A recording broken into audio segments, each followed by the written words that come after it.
You're listening to the Aesthetically Speaking podcast, presented by Nextech. Hi, everyone. Welcome to Nextech's Aesthetically Speaking, and I am Robin in tow, our host today.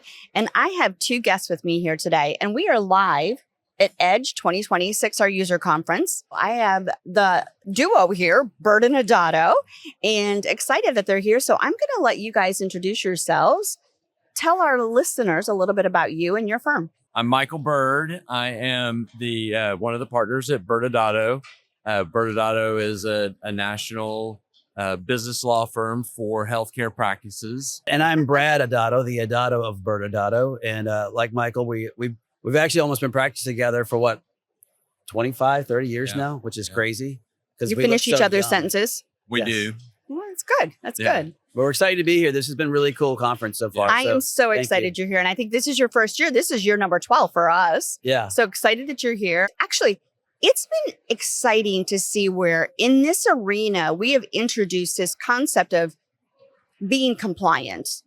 And for so many years, I would attend trade shows and I would be speaking, and it was always marketing, and never really any emphasis in the aesthetics arena on where do we think about compliance and regulatory. And I mean, let's face it, it's been the wild, wild west. But usher in med spas and usher in all of the extracurricular that comes with that. And I think we're starting to really see where practices, hopefully, are starting to lean in and think about what does the implication of this mean for me? How do I actually make sure that I am compliant in a lot of ways? One of the things that I find interesting in this arena is 50 states, 50 different types of laws, and lots of regulatory out there. And not necessarily a lot of people are held in check because the states, pass laws, but they don't necessarily always have the means to enforce them. But at some point, you would expect that they would be enforced. So let's talk gift cards. Okay. Gift cards to me is maybe small and insignificant in some worlds, but in a lot of places, we find that, especially in these med spas, where people are really thinking about gift cards as managing a way to provide opportunity to their patients. So let's talk about gift cards. Okay. So it's really interesting. It's a great example of kind of the overall problem you said that used to be where there was just this Wild West. I think it's mostly born out of ignorance that, most businesses are not heavily regulated and medical practices are. So gift cards are deceptively complicated. Mm-hmm. So they kind of live in this gray space of you have gift card laws that are written that actually regulate what have to happen with them. You have healthcare laws that come into the mix, and then there's kind of operational risk on how you implement them that can affect a practice. Yeah, and I think most people don't realize that these obstacles exist. You have a lot of different states with a lot of different rules, and they see gift cards as another means from a marketing perspective or driving people in. They don't realize they're opening themselves up to a whole bunch of different rules they weren't aware of, and then how they will process those gift cards once they start issuing them. Are there any federal laws around gift cards, or are they just all state? Great question. There is a federal law out there on gift cards. That federal law talks about certain disclosures that are required, and that if you do have gift cards, there's a 5-year minimum in which they need to be. So if you issue it, it needs to basically stay alive for 5 years. Now, that's the federal rule. And where practices get in trouble, though, is they just go, oh, everything's 5 years. That's what they hear. What they don't do is pivot and go, well, that is the federal rule. But what does your state say? And the way it works is your states actually control that. So if a state has a longer time frame or an indefinite time frame or disclosure requirements, you have to add that to your understanding of what you're doing in that particular state. So for example, basically New York, it's a 9-year window, right? Mm-hmm. Or other states like Texas, it's 5 years.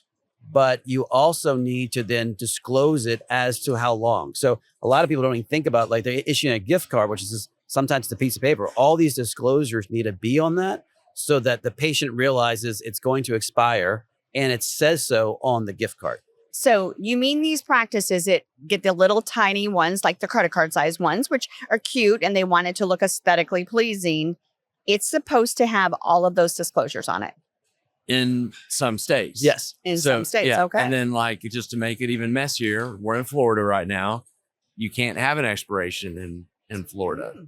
And so think about, an easy example, a multi-state practice. And with med spas, that's really common. So you are, say, we'll just pick Texas and Florida to use that example. And let's say in Texas, they originate there, and you have all the things Brad just talked about. You have it displayed on the gift card. You have the 5-year limitation, and then when you open your Florida office, you do the same thing. Well, all of a sudden you're now out of compliance because Florida has a different rule than Texas.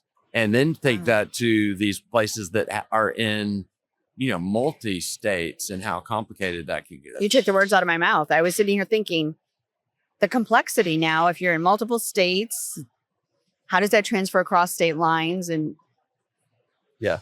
And those are the questions we get on that. If you are multi states, well, which one do I have to follow? And so sometimes they customize it for a particular state because they don't think patients will go from state to state. Other times we say, well, let's look at in these states, what are the most restrictive aspects of each state, and then develop it based off that. So to Michael's example is then it would probably need to be indefinite, but you still need to do disclosures on the gift card. Like, again, just because one state requires it, it's the minimum standard, right? It's not, you can go above and beyond. That's just like the federal rules, that you can go above that, but it doesn't have to be that way. And so it's easier, as you can imagine, if you're in one state and you customize each one. But then what happens, to Michael's example, that patient then decides to move to California and they want to honor that same gift card. And so that's definitely an area we see, especially as practices grow and they try to find new states to go jump into.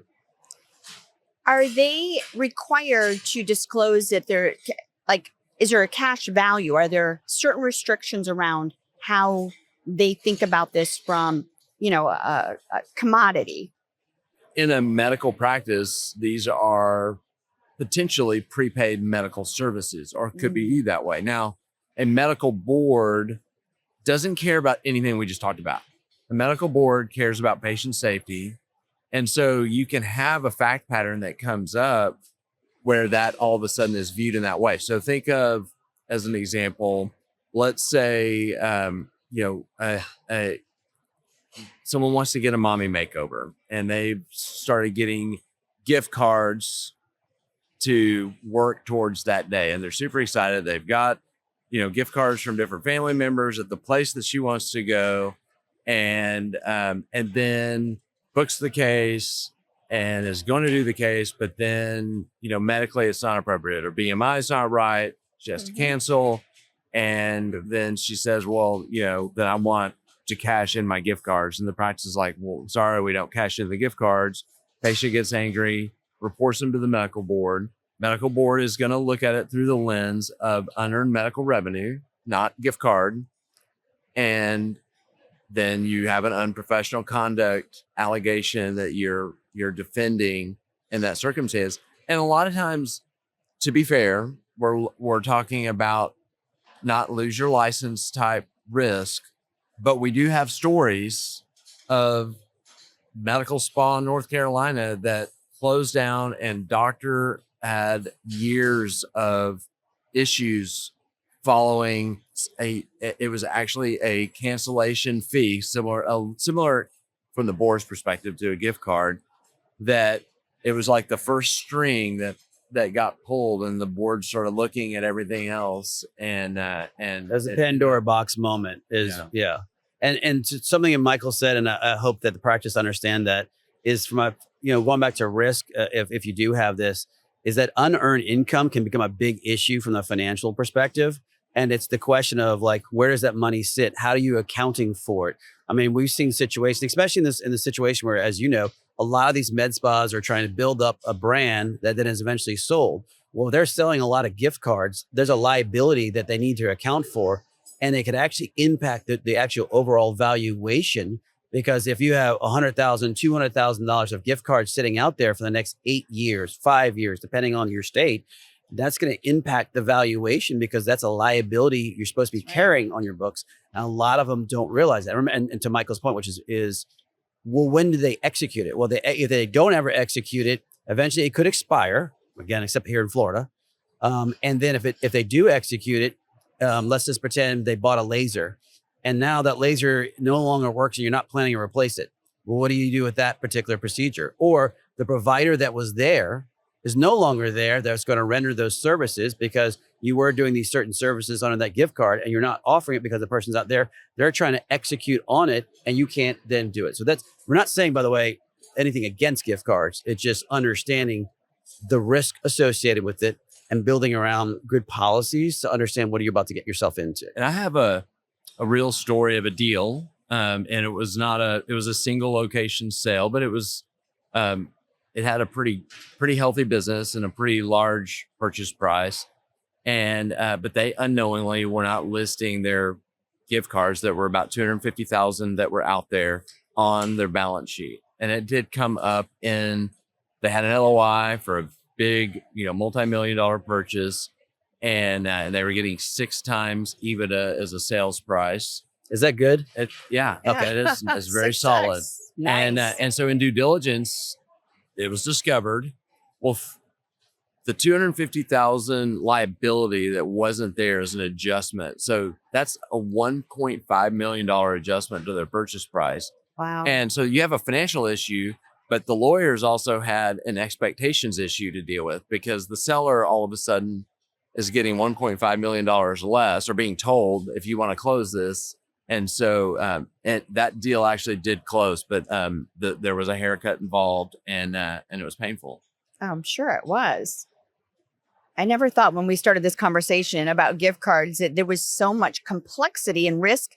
It makes one ask the question, why even offer gift cards? Because practices consider this to be a great way to generate new patients. You buy a gift card, or an easy way for a significant other to purchase a gift without it, insinuating you need Botox. I'm not going to buy you Botox. I'm going to buy you a gift card. It feels better to give a gift card, and it makes sense. So from their perspective, it seems so easy as an offering. In fact, when I think about where software steps into this, aesthetic services a lot of times are prepaid services. It's especially in the non-surgical world. We think about, those packages, a laser hair removal package, you need 4 or 5 treatments. So they pre-sell, or they sell them as treatments that are prepaid.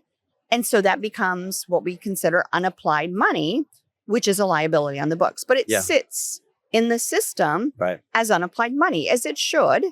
And they generally don't pay providers until the services are rendered, because again, a provider could change, they could leave the practice, or, for whatever reason, you could pay a provider on it before services are rendered, then the services are never rendered either. Right. So there's many ways that software handles this, but one creative workaround that we've seen in practices, so convert that unapplied money into gift cards, thinking there's no risk. Yeah.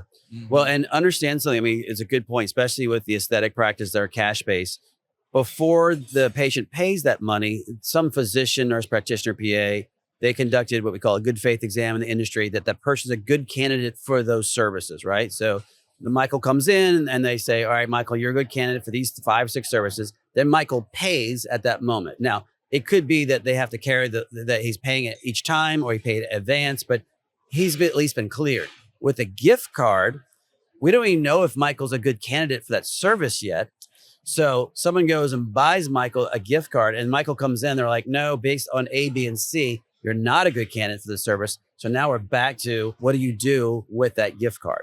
So that's the kind of that moment in time where it shifts. And I would say that question you asked is like, it begs the question, should I even do it? It's fair if you look at almost anything and how aesthetics or medical prices are regulated, you could come to that conclusion. True. You're in the business, you're in the game. Right. And so how do you navigate the game? And so there's kind of 2 measures. One is set yourself up to protect yourself. and then have a strategy to navigate it, to avoid these situations. And the ones that do that are successful, and you don't hear of, gift card risk. And so the strategy side might be, am I really going to, have this patient turn me into the medical board instead of cash this out Yep.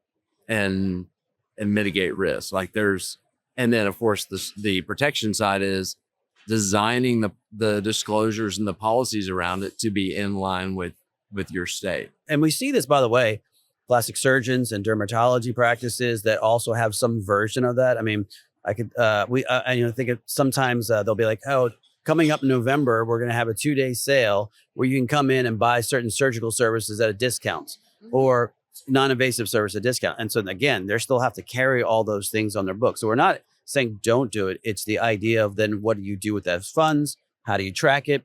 And then as you start having dermatology practices, they're used to the world of commercial payers. The moment they add the med spa piece, you have to be very careful as to then what are you doing with if a gift card, and how can they utilize that gift card in a practice that's taking commercial payers and cash. So like those are the kind of things they need to think about, because you don't want someone to come in and say, oh, I want to use this for my copay. Maybe that you're allowed to, or maybe you're not allowed to, or is that something you disclose ahead of time? So is it the concept that it's called a gift card and that you're exchanging money, cash, for something in the future, may or may not happen?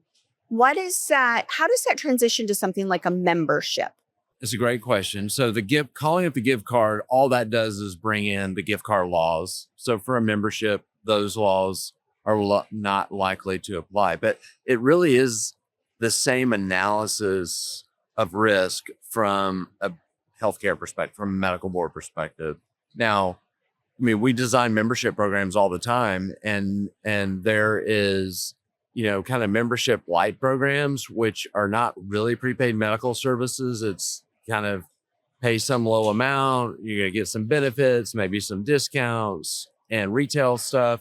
And then there's the more robust membership programs where, you're going to get to use your benefits towards actual medical treatments. And that very issue does apply in that. Yeah, that's the so moment. then you have to design your membership agreement, all the same things of like, well, what happens if the patient's not cleared and they've paid all this money?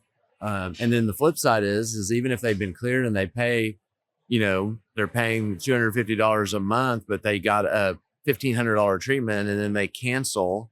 What are you going to do about that? That's less a board issue and more of a business, strategy. Yeah. When you work with practices, well, actually, let me back up and ask this question.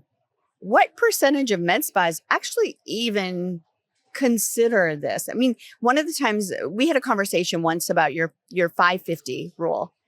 What percentage of your practices or practices that you've talked to that have come to you after the fact, or what you learned in the industry, actually even have any concept or understanding of what gift cards mean from protecting their business, from putting those disclosures out there? I'll say this, and it probably is even extended beyond gift cards. It's just to the awareness of this regulatory landscape. It's gotten better. So in 2018, our litmus test of just how unaware was by the number of tears produced on phone calls. Okay. We would have these conversations and there would be tears. We don't have that happen very often anymore. Yes. So what we're hearing is he was just mean to people. No, I was very nice. I just virtually giving them a tissue. Yeah. Virtually tissue. Well, and you said something which, I love is the 550 rule, which is generally speaking, if you do, something right by engaging someone ahead of time, attorney, CPA, consultant, whoever, you're going to pay them $5. Where it gets in trouble is you didn't do it correctly. And now they're trying to clean it up. So we call it the 50. So $5 up front or $50 in the back end. Right. So it's going to be a lot harder to kind of chase it. And it's funny because to Michael's point, when we've been talking for a while now in this industry, and we would say things like GFE, and people would like, what's a GFE? And you're like, good faith exam. They had no idea what we're talking about. Today, when I was at my table talk and I said GFE, 99% of the people knew exactly what I was talking about. So the industry, going back to keeping up, I mean, that's why people are hopefully here for the educational aspect, Right. and learning about what's going on in the industry, and talking, obviously, hopefully others about best practices. That's shifted because more people realize, especially in the med spa space, it is the practice of medicine. There are rules they're going to have to follow, and I'm aware of them now. So words like CPOM, corporate practice of medicine. When we first started talking about, people had no idea that even existed. Now it's very rarely do we actually have to, they don't know about it. They're actually calling us saying, I have a CPOM issue and I need an MSO. And like, they already know that because the education is so strong out there. Right. So that's been a shift, which I think is great for the industry, them understanding those aspects. And I'll add, for anyone in the audience that's having a panic attack right now, that you asked the question. Most of our It's a virtual tissue. Yes, exactly. Most of our clients that come to us are coming to us because they've somehow come to the conclusion that they're not doing things correctly and they want to fix it.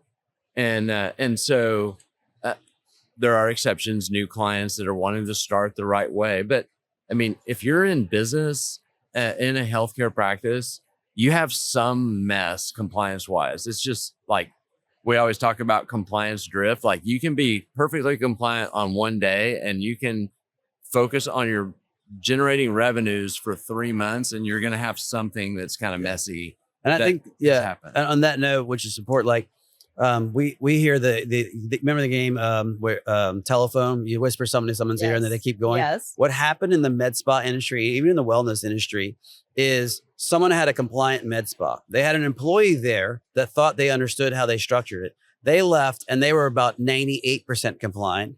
And then someone left that place and cut this X corner. And then the next person left and started their own. And what happened was they got diluted so much. By the time the third or fourth person went to start their own place, they had no idea how non-compliant, because that's how everyone in the industry was doing it. And there's a term that we often talk about is, especially, it's startups, someone starting something up, we call it pirate mode. Pirate mode is like, you have your one ship and you're just trying to get out there and sail, and you're just trying to take care of things. And there's no process, there's no policies. You're just out there. Well, if you want to going fast and breaking things. Going fast and breaking things, right?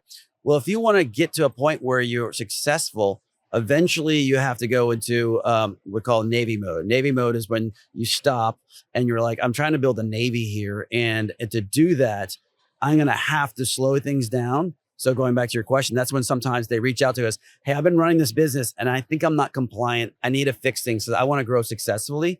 And again, CPA, consultant, attorney, whatever it is. And they realize that for them to grow successfully, they're going to have to stop and pause to build that Navy correctly. Right. And it's not just compliance when they're in that mode. They just don't have a system. Like they've been trained to provide these medical services to patients, and that's their focus. They want to keep the lights on. And so all the basic business principles that you would want to have, which includes compliance, but also includes any other systems within a properly run business. And we're not saying that, the pushback we get is like, I'm very safe, I'm well trained, and it's never a question of that you're unsafe. We're just trying to tell you there's certain things that you have to follow because you're in the medical world. And if you follow these steps, you're safe, right? I mean, again, you might drift out of compliance a little bit, but what's the main issue? The main issue typically is patient safety, right? That's the first thing your boards are going to look for, your nursing board, your medical board. So we need to prove that you're doing it safely and following the exact protocols of your particular state. And that's the part where, again, going back to compliance drift, is they were set up perfectly. Then they added a new service line and didn't realize that they shifted. And with that shift is a big change in how you clear patients appropriately, or whatever it is from that perspective. Let's talk about that for a minute. When they do add a new service line or a device, perhaps, a lot of people think about the must-dos, setting up the schedule to manage that new service line, because you have to do it to make the schedule work for you. But to that point, they know to do things like that.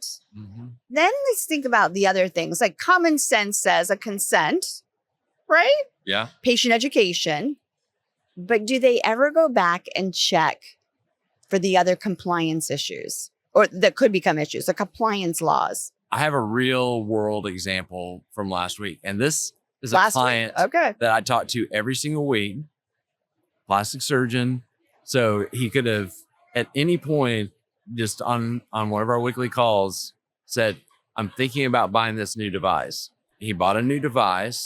And these are expensive devices. Yes. When we say device in 6 this, figures, yes. right? This they're expensive. And it's a light medical device, but it's medical.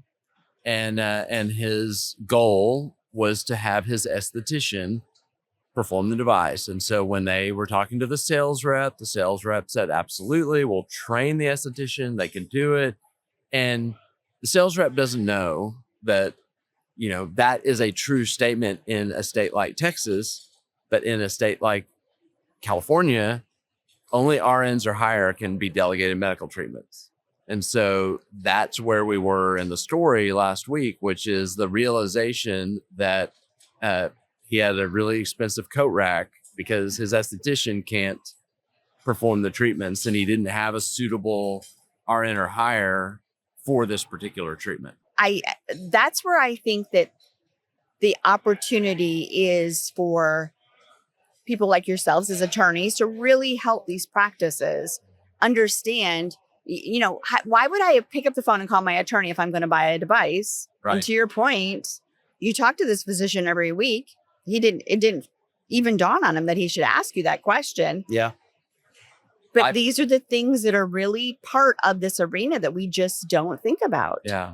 And you think about the 550 rule on this example, and the 50 is the 6-figure device that is out there. And, or down the new expense that he's going to have to go find an individual that was not part of the budget because he already has an employee. So that changes the P&L all of a sudden. Yeah. And this is a 5-second conversation. Exactly. Anybody on our team could have answered that off the top of their head. No, you can't do that. Even you? Well, maybe not me, but everybody else. I love it. So great call out on that physician. Sad that he wasn't aware enough to call you or even bring it up on his weekly call. Right.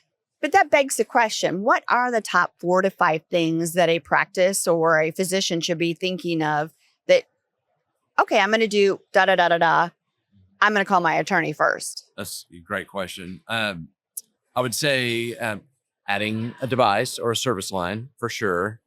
Adding a provider of any type, because there's a good conversation about what they will be doing and what level of supervision is needed and what documentation and training needs to go in with that. Adding a location. And you'd be surprised how often that happens where we have a client that tells us 6 months later, oh, we opened our new location. And there's such a rich conversation to have around that, both from a strategy perspective and a compliance protection perspective. To Michael's point, when they're adding those different things, and one thing I'll add is they're adding a new employee. Well, let's talk about the employment laws that surround that. How are you adding it? Are you adding it with a W-2 or a 1099? What type of protections do you want to build into it? Do you want to have non-solicitation, non-competes? Like those are the kind of conversations they don't realize. Then after the fact, they're like, oh, I brought this person in already. They've been working here. I don't want them to leave. So I want to do a non-compete now. Well, it's too late now. So like those are the kind of conversations where they just don't realize it's not just even the service side. It's just the business side of it. And how are you trying to protect your practice? What are the elements that you need from that perspective? So those are all pretty good points. I was going to say when they should call us before they turn the light switch on, but Michael had some really good breakdowns because they just don't realize that going back to the 550 rule, just pausing sometimes, especially like, again, they're moving fast or breaking things. They're trying to add something new. That an addition should be, maybe I should make sure talk to my CPA first or my consultant first or my attorneys first, because I'm adding something new to the mix. And to the compliance drift, you were perfect beforehand. Everything was great, but you change the environment. And when you change that environment, hit the pause button, reach out to your advisors. I think you said it really well. Anything new. Yeah. Anything new. So gift cards, new. Memberships, new technology. I mean, yes, EMR, you need your EMR, but what about the other technologies out there that we're seeing so much of? Again, maybe they should be thinking about, does my state allow that? How is that perceived? Where does that fit in this world? And where is my compliance? Yeah. So really good call out on that. If you really think about this industry, and the changes that we've seen in it growing so rapidly, technology, the influx, and more than 150 device companies out there, the drugs that are on the market, and the response to things that are out there. What do you see right now in this industry where there's an eruption of something, but the unexpected risk we just don't understand yet? Yeah, I mean, first off, you're correct. The technology is going so fast, and technology in drugs or technology and equipment that sometimes boards can't figure out, or the clients can't even figure out, is this medical or not medical? I think the acceleration with weight loss, what we've seen in the industry the last 3 or 4 years, and then all the new drugs that keep coming out that are then being utilized, either they've been around forever or they're now being utilized differently. So peptides probably is, I mean, the number of times Michael and I probably have a phone call on peptides in a given week because someone wants to add it and they don't realize there is, I mean, insane amount of laws out there that's either pro or anti peptides. And just by adding it in your state, you may be committing malpractice. You may be getting the boards to look at you because they think it's sometimes they talk about it's off label or it's a cash based business. And so they're just consenting to something that they want to. Well, that's irrelevant. If the board says, no, you cannot prescribe peptides because it's the unauthorized practice of medicine by giving someone a drug that they cannot consume in your state, you're in trouble. And that goes back to you adding a new line on that. So I don't know if you want to add anything to peptides, but it's been I received 5 phone calls within 24 hours of Joe Rogan talking about peptides going to a different category on the FDA list, which might happen. It hasn't happened, but that is like the tip of the iceberg of the conversation that you have about compliance and peptides if you want to offer it to your practice. One thing I was to add is the catch on like peptides and other things like this. This is where retail and medicine collide because the patient comes in with the understanding, this is what I want. And now you're, as a provider, ultimately going back to what Michael said at the very beginning, this is the practice of medicine. So are you a good candidate for it first, right? And then secondly, can I even do it in my particular state? And that's where that they want to get that person in via whatever, gift card, marketing, whatever it is. But can you actually render that service? Correct. Yeah. You had mentioned earlier talking about compliance and you used the speeding analogy. And we use that a lot to talk about how to board and vet. How does that risk become real to your practice? So if you're driving, the flow of traffic is 80 and you're driving 80, which may be what the peptides is right now, or maybe 90, I don't know. But the risk 90. of you getting pulled over by a cop, even with the AI scraping, is relatively low. I mean, you're in the flow of traffic. Right. But that's not the source of investigations is much more personal than that. It's not the cops. It's not the, peptide police that are going to come knocking on your door. It's a patient or an employee that is unhappy for whatever reason. That's right. And they report you to the board. And then that's where the scraping happens like that, because that's the first thing investigators do is go to the website and look and see what's actually happening at that point. Right. And to Michael's point, the boards have so much stuff happening. They're not looking around just randomly doing it. It's the angry patient, the angry current or former employee, sometimes the angry competitor, sometimes an angry ex-partner. It's an angry person that's reaching out to notify the board that you did something wrong. And so the idea behind that is understand that you all have a risk. And then the bigger you get, the bigger target you have. That's right. So if you're doing peptides and you're trying to grow a peptide business and all of a sudden you get really big, there's a high likelihood you're going to have an angry person somewhere along the line. And how compliant are you? And then your entire model gets shut down overnight, depending on, which we have seen, by the way, what you're doing correctly or non-correctly. Well, it's one of the things that we at Nextech are constantly evaluating is where's that risk, and we're a bigger company than some of our competitors, and we're a certified software. That means that we have very strict requirements that we have to make sure are in place in our software. And that goes back into even just the development work we have to do. And there's a good amount of development to maintain that every single year. And so we're constantly under the scrutiny, and the bigger we get, the more scrutiny there is. And we have to make sure we're compliant. And so when you think about this whole arena and what's going on, I go back to where we started. That word medical precedes the word spa. And if people would fall in line and remember that it is a medical service, it's a medical environment, then they would start to think about, okay, let me grow up and let me think about the unexpected risks, or let me think about compliance and where that should be a very high priority in my business. I totally agree. It's the number one mindset shift. Yep, it completely is. Well, this has been phenomenal. I really appreciate your time. Let's tell our listeners where they can find you. You can find us at ByrdAdatto.com. So that's BYRD Adatto, ADATTO.com. And all of our contact information's on there. Excellent. This is fabulous. Thank you so much. Thanks. Thank you for having us. Thanks for listening to Aesthetically Speaking, the podcast where beauty meets business, presented by Nextech. Follow and subscribe on Apple, Spotify, YouTube, or wherever you like to listen to podcasts. Links to the resources mentioned on this podcast are available in your show notes. For more information about Nextech, visit nextech.com, or to learn more about TouchMD, go to touchmd.com.